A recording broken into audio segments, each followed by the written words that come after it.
Olá, boa noite. Começa agora o Jornal da Justiça desta sexta-feira, 19 de março. O presidente da República aciona o Supremo Tribunal Federal para derrubar decretos de governadores que determinam o fechamento de atividades não essenciais e restringem a circulação de pessoas como forma de enfrentar a fase mais crítica da pandemia. Jair Bolsonaro quer que esse tipo de medida dependa necessariamente de aval do Poder Legislativo. Esse é um dos destaques desta edição. Você vai ver também.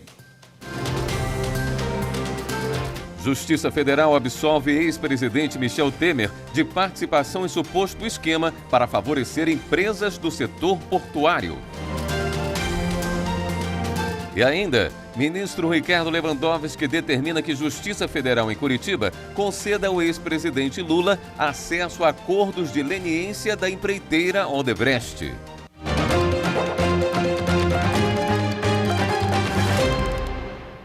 O presidente da República, Jair Bolsonaro, questionou no Supremo Tribunal Federal decretos da Bahia, do Distrito Federal e do Rio Grande do Sul que determinam medidas restritivas no combate à pandemia da Covid-19, como o fechamento de atividades não essenciais e o toque de recolher noturno. O presidente Bolsonaro alega que as normas violam os princípios da legalidade e da proporcionalidade. Pede ainda a interpretação conforme a Constituição de dispositivos da Lei de Liberdade Econômica e da Lei 13.979 de 2020, que prevê normas gerais no combate à doença para que se estabeleça que, mesmo em casos de necessidade sanitária comprovada, medidas de fechamento de serviços não essenciais exigem respaldo legal e devem preservar o mínimo de autonomia econômica das pessoas, possibilitando a subsistência pessoal e familiar. Segundo o presidente, não há previsão na lei para que esse tipo de decreto, em vigor na Bahia, no Distrito Federal e no Rio Grande do Sul, seja editado por governadores. Ele alega que as restrições no direito de locomoção, nos casos de estado de defesa e de estado de sítio, são prerrogativas do Executivo Federal e devem ser aprovadas pelo Congresso Nacional. Na avaliação de Bolsonaro, embora os governos tenham alegado que as medidas estão amparadas em avaliações técnicas, é possível verificar que esse juízo não atende aos requisitos da proporcionalidade, na medida em que impacta de forma excessiva os direitos à liberdade de locomoção e de subsistência econômica, sem que demonstrada a correlação com os fins buscados e com a insuficiência de alternativas menos gravosas. A Justiça Federal do Distrito Federal absolveu o ex-presidente Michel Temer e mais 5 pessoas de participação em um suposto esquema para favorecer empresas portuárias com a edição de um decreto presidencial. Temer foi denunciado pela Procuradoria-Geral da República um mês antes de deixar o Planalto. Com a perda do foro privilegiado, o caso foi levado à primeira instância por determinação do ministro do Supremo, Luiz Roberto Barroso. Segundo a PGR, o esquema teria movimentado mais de 32 milhões de reais. Mas, de acordo com o entendimento da Justiça em Brasília, a denúncia não trazia elementos que provassem o pagamento de propina. O Supremo autorizou a extradição para os Estados Unidos do chefe de narcocartel mexicano José González Valencia, mais conhecido como La Chepa. Quem tem os detalhes é o repórter João Fagundes. A decisão da primeira turma do STF foi unânime. Resta agora esperar a data da extradição para os Estados Unidos, data que vai ser definida pelo presidente Jair Bolsonaro, já que o traficante responde a uma ação penal na Justiça brasileira por uso de documentos falsos. O José González Valencia é conhecido como La Chepa, está preso no Brasil há 3 anos e é considerado um dos líderes do tráfico de drogas no México. O governo mexicano fez também um pedido de extradição ao governo brasileiro, mas a documentação veio incompleta, segundo a análise da PGR, da Procuradoria-Geral da República. Por isso, o traficante vai ser enviado aos Estados Unidos, que fez também um pedido de extradição. Com ordens judiciais expedidas pelo ministro do Supremo, Alexandre de Moraes, a Polícia Federal realizou nesta sexta-feira a Operação Deepwater, que investiga divulgação e venda de dados pessoais de milhões de brasileiros, inclusive de autoridades públicas. Os policiais cumpriram 5 mandados de busca e apreensão e um de prisão preventiva em Petrolina, Pernambuco, e Uberlândia, em Minas Gerais. Durante a operação foram recolhidos HDs externos, pendrives e computadores.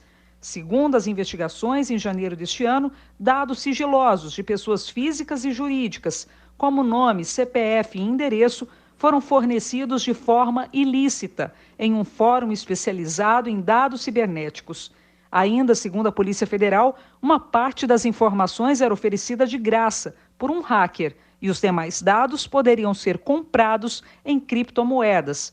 A Polícia Federal identificou o responsável pela venda e também um segundo criminoso, que já estaria comercializando pelas redes sociais as informações pessoais compradas.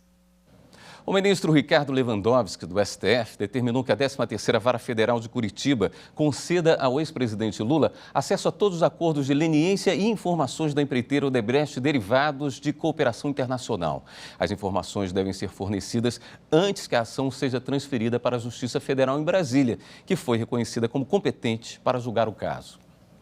Na reclamação, a defesa do ex-presidente Lula acusa a 13ª Vara de omitir informações sobre 4 pedidos de cooperação jurídica internacional, mesmo depois de determinação do STF para repassar todo e qualquer dado que possa ser usado para acusar ou defender o ex-presidente. Em novembro do ano passado, o ministro Ricardo Lewandowski concedeu o acesso às informações com base na súmula vinculante de número 14, que é direito à defesa de ter acesso amplo aos elementos de prova da investigação realizada por órgão competente de polícia judiciária.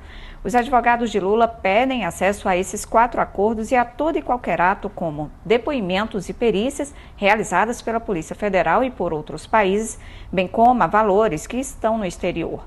O ministro Ricardo Lewandowski atendeu um novo pedido. O Supremo Tribunal Federal decidiu que é inconstitucional a cobrança de imposto de renda sobre os juros pagos ao trabalhador por atraso no salário. Também foi fixada a tese de repercussão geral ao caso. O caso chegou ao Supremo por meio de um recurso da União contra a decisão do Tribunal Regional Federal da 4ª Região. O TRF havia decidido que não pode ter cobrança de imposto de renda sobre indenização para compensar atraso no salário, pois o valor é pago para reparar um prejuízo que o trabalhador teve. No STF, a União sustentou que uma parcela indenizatória por si só não significa que o seu recebimento não represente acréscimo financeiro. Argumentou ainda que a Constituição lhe assegura a competência para instituir impostos sobre renda e proventos de qualquer natureza. O relator no STF, o ministro Dias Toffoli, não aceitou os argumentos da União. Para ele, os juros de mora são para reparar um eventual prejuízo, pois muitas vezes o trabalhador contrai uma dívida com um cheque especial, empréstimo, compras a prazo, para se sustentar no período em que não recebe salário. Portanto, não representam aumento de patrimônio.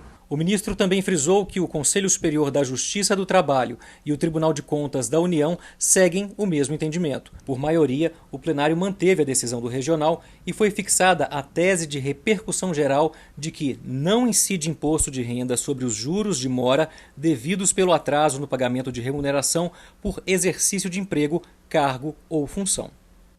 E veja no próximo bloco, o Ministério Público questiona a Petrobras se fábrica de fertilizantes parada pode passar a produzir oxigênio hospitalar. Voltamos em instantes.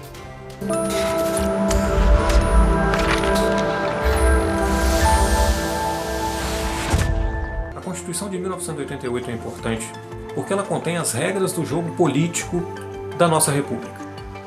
Mas a Constituição é importante também porque cria limites ao exercício desses poderes. Sobretudo, direitos fundamentais, que protegem espaços de dignidade de todos os indivíduos, de todos os cidadãos, independentemente de constituírem maioria ou minoria.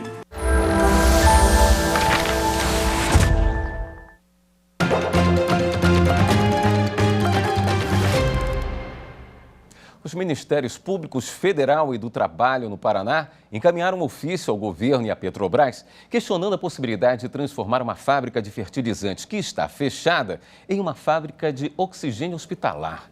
A medida poderia garantir o abastecimento de hospitais em várias regiões do país.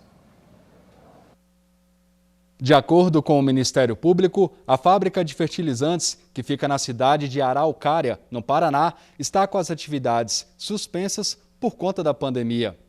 Técnicos atestaram que se ela passar por pequenas modificações, pode produzir de 350 a 750 mil metros cúbicos de oxigênio hospitalar.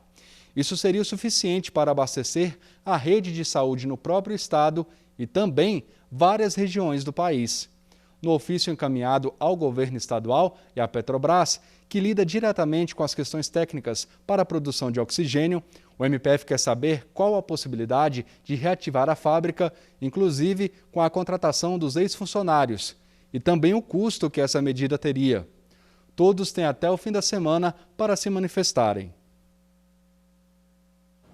Nesta sexta-feira, o presidente do Superior Tribunal de Justiça, ministro Humberto Martins, decidiu suspender os serviços não essenciais no tribunal até o dia 30 de março. A entrada do público externo também permanece suspensa, com exceção de situações extraordinárias comunicadas à Secretaria de Segurança. O atendimento ao público, inclusive a advogados, será todo feito por meio virtual. E os eventos com exigência de participação presencial estão cancelados. A medida foi tomada diante do agravamento da pandemia de Covid-19. E a quarta turma do STJ decidiu que plano de saúde não pode cobrar, que plano de saúde pode cobrar coparticipação após um limite de consultas e sessões de fisioterapia. Eu tive um problema nas costas e tive que fazer fisioterapia. A fisioterapia eu consegui fazer tranquilamente. No entanto, na hora de dar o segundo passo, que era fazer um tratamento com pilates, mesmo justificado pelo ortopedista, no pedido médico e tal, o plano de saúde não autorizou. Lara não conseguiu a autorização do plano de saúde para fazer as sessões de pilates. No caso dela, o convênio não cobria esse tipo de tratamento. Em outras situações, o plano cobre, com a coparticipação do beneficiário. Na coparticipação, o contrato determina que, pagando esse valor um pouco menor, quando você for acionar a prestadora de serviço para uma consulta, para uma cobertura de exames ou para algum procedimento médico, as partes dividem em percentual definido em contrato o valor que vai ser cobrado naquele serviço que foi prestado. No Superior Tribunal de Justiça, a quarta turma deu provimento ao recurso especial de uma operadora de plano de saúde para considerar válido o contrato que prevê a coparticipação do segurado em até 50% do valor da tabela do plano de saúde após determinado número de consultas ou sessões de fisioterapia.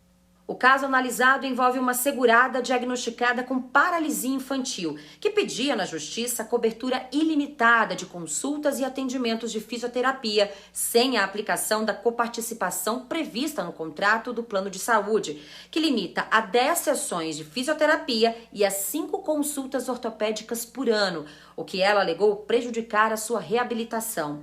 Em primeiro grau, o juiz reconheceu como válida a cláusula de coparticipação prevista no contrato, mas o Tribunal de Justiça de São Paulo considerou essa disposição abusiva por colocar a segurada em desvantagem exagerada.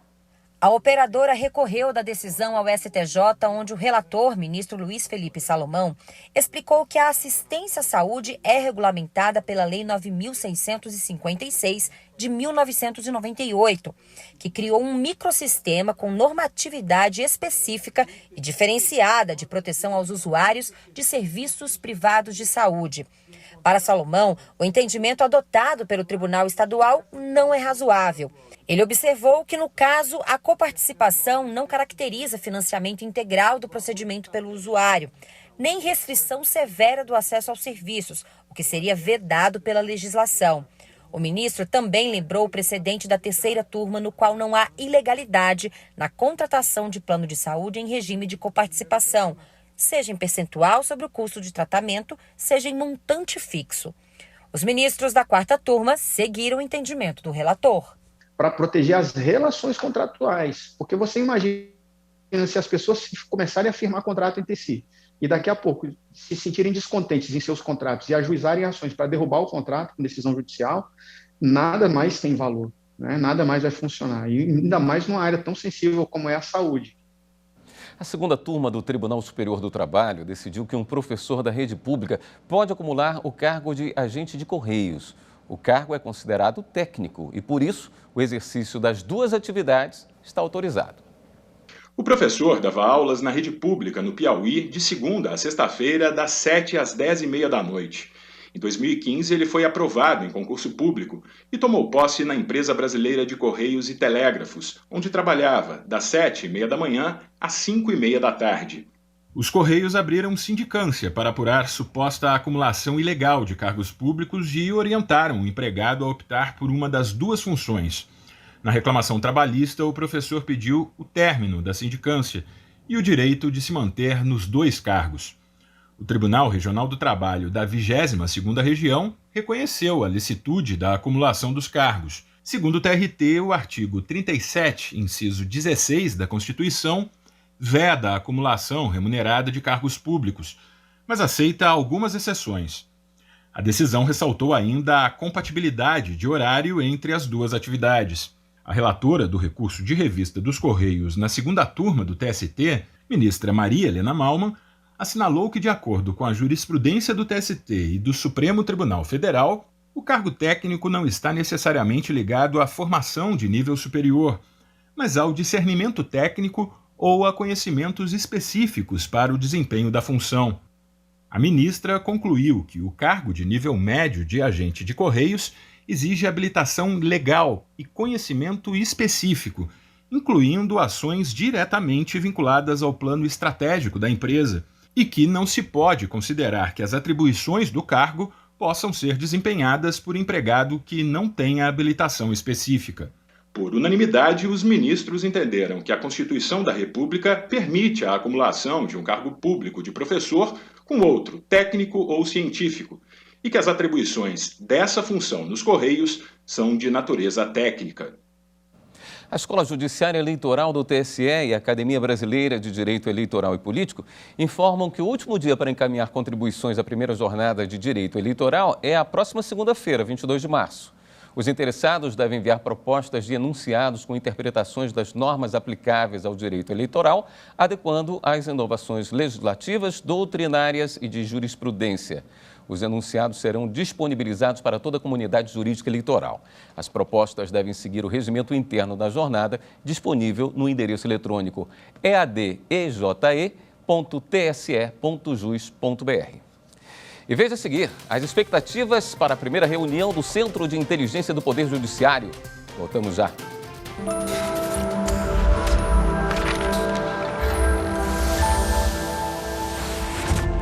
A Constituição Federal de 1988 é absolutamente fundamental para o fortalecimento do direito do trabalho no Brasil.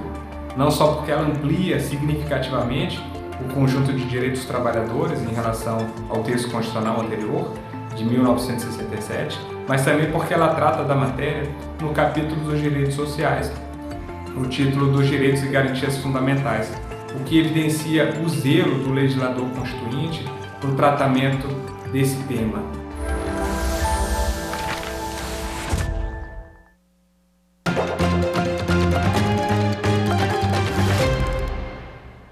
Integrantes do Centro de Inteligência do Poder Judiciário realizam no mês que vem a primeira reunião.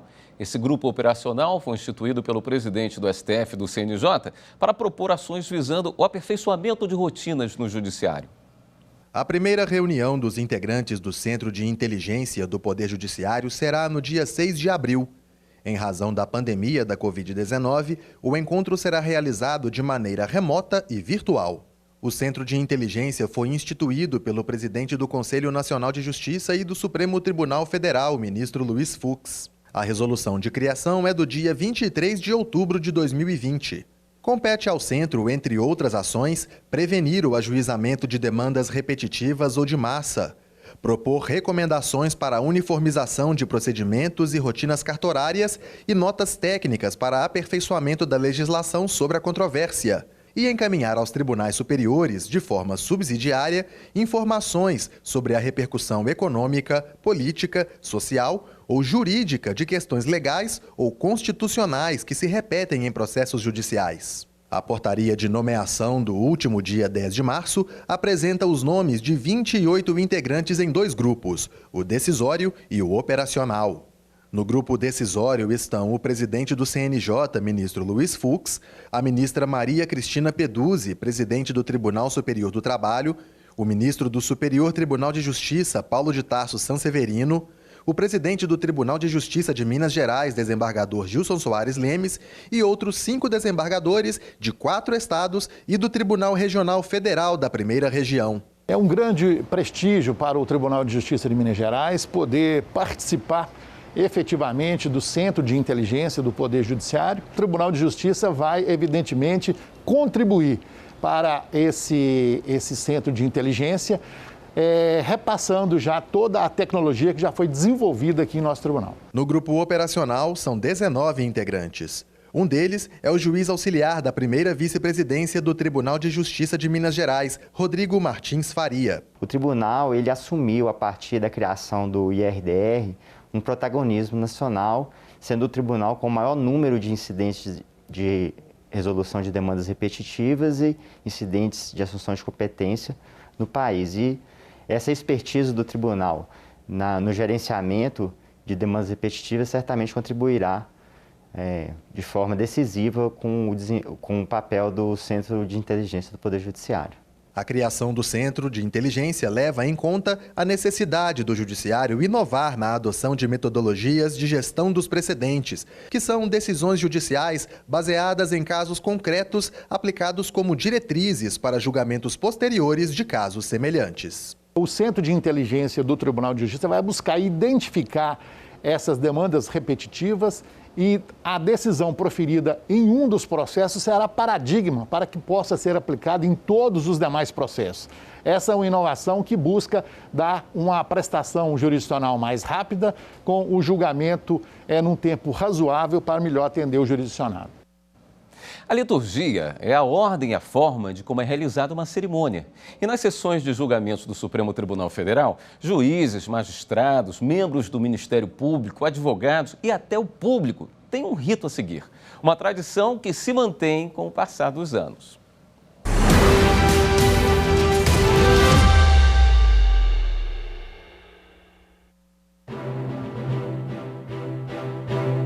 Nos julgamentos presenciais, o ministro-presidente da Corte é o primeiro a entrar no plenário para iniciar a sessão, seguido pelos demais ministros.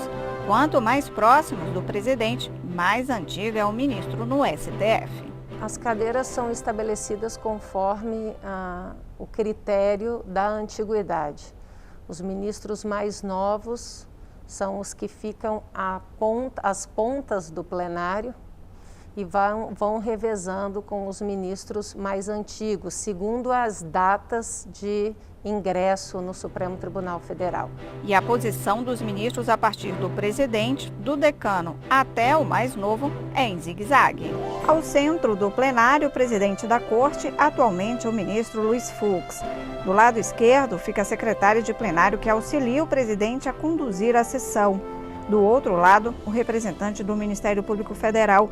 Do lado direito do presidente é o decano, hoje o ministro Marco Aurélio.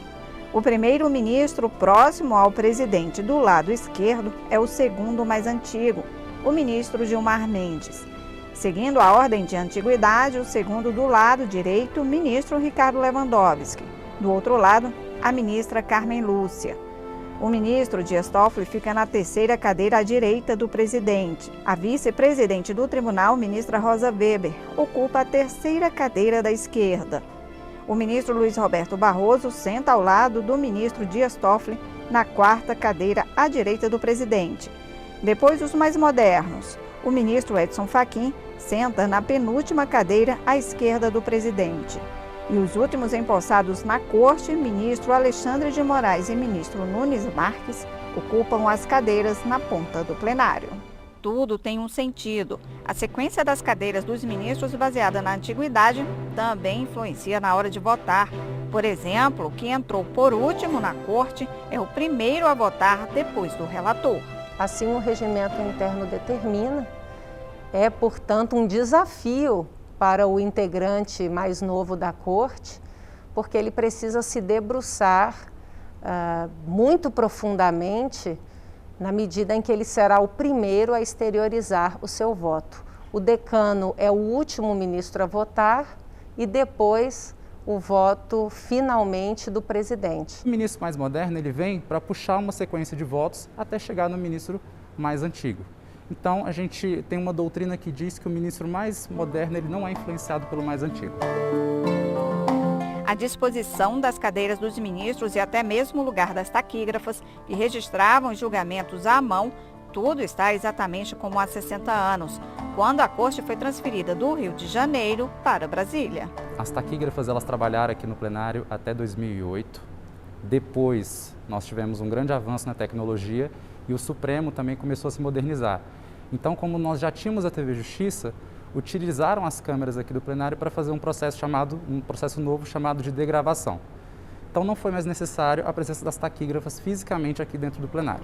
O Supremo Tribunal Federal foi tombado historicamente em 1987 e, por isso, a disposição dos móveis e do acervo não pode ser modificada. Mas isso não impede que o STF se modernize para tornar o atendimento judicial cada vez mais célere. Nesta, que será a primeira corte 100% digital do mundo, destaca-se o Supremo Tribunal Federal.